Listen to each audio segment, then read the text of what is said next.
Well, Francis, we're a month out from the draft now. How's the preparations going? Yeah, everything's rolling along quite well at the minute.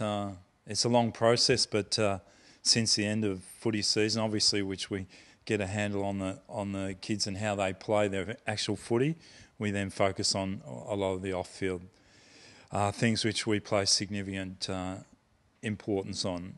We've interviewed the kids generally in their homes. We have poured over their psych testing, which we place a great deal of emphasis on in terms of their personality that we bring into the club. And we also do a lot of other research as to their personal characteristics, which gives us a bit of an insight as to what type of off-field person and how they can contribute to the club. You touched a little bit on the amount of work that actually goes into a draft. Can you touch on what happens throughout the year, how much testing gets done, how much you look at in terms of each individual player? Well, as I said, I think throughout the year we focus obviously on what's happening on the field. We code all of their games individually and we build up a database of each aspect of their footy, which paints a clearer picture to us when we're making those final decisions and rankings. And then we religiously watch those every week. I think every Tuesday we pick up in excess of 30 games from around the country from Champion Data, and we put them into our database, which builds an extensive information pack for us to look at each individual player. So it's fairly contrast and fairly detailed, and obviously then after the season we get really focus in on the things that are happening off the field and really hone in on their personality traits. So what happens now in the next 2 or 3 weeks before the actual draft starts? Well, we're still gathering information, as I mentioned, mainly on all the off-field type of persona that particular player is going to bring to the club. So we spend a lot of time with our sports psychologists trying to interpret psychological data and also marry that up with our personal interviews that we've had in the kids' home. So that's a very important piece in the puzzle that we spend a great deal of time on. So that's presently taking a lot of our time. We also then prepare individual end-of-year reports, basically dealing with all aspects of their footy that we put into a database to assist us making our final decisions and our rankings, but we also use for future reference should that particular players come up for trade in future years. And what are your early impressions of the strength of the upcoming draft?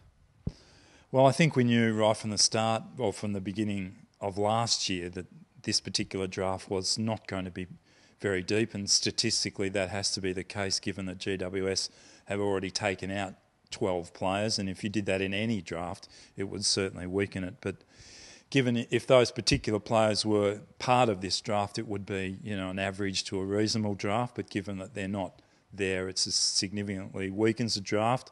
And obviously the other factor is that GWS having 11 of those 14 picks have a significant impact on the draft. But it's not very deep, but there's certainly players there that we think can play and are prepared to take a punt on.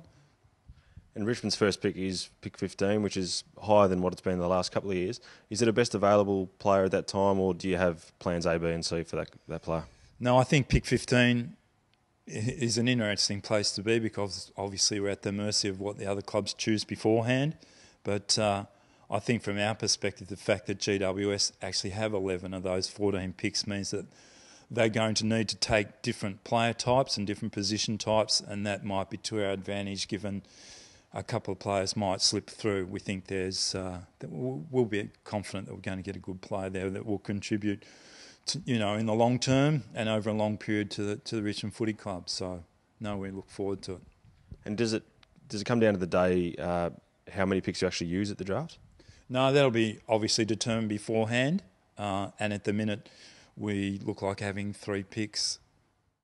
And just finally, you must be pleased with the way last year's draft picks have actually slotted into the Richmond team and played some games early this year.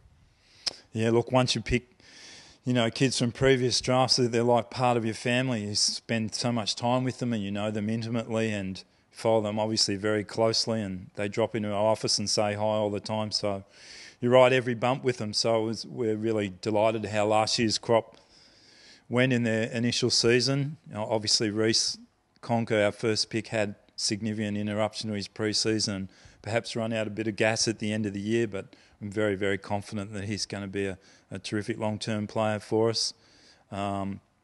Jake Batchelor exceeded all expectations, and he just showed maturity beyond his years, and the way he fitted into current day AFL footy was terrific. Brad Helbig was a surprise packet. We knew he had ability, but we also knew that he had a lot of work to do, and for him to play the senior footy that he did, I think was a credit to him. We see significant upside in him, particularly as he builds his endurance base. Dean McDonald, we knew he had a fair way to go. His endurance was not up to AFL standard, and it's been a inconsistent ride for Dean, as we expected, but we think his traits will stand up under AFL footy as long as he builds his endurance. And Tommy Derricks, well, we're a little disappointed that he got injured when he did, because we think he would have been able to contribute significantly for us. So we look forward to him coming back and having a big pre-season. So, yeah, we're delighted with last year's boys, and I'm sure they're going to be long-term players for us in the future.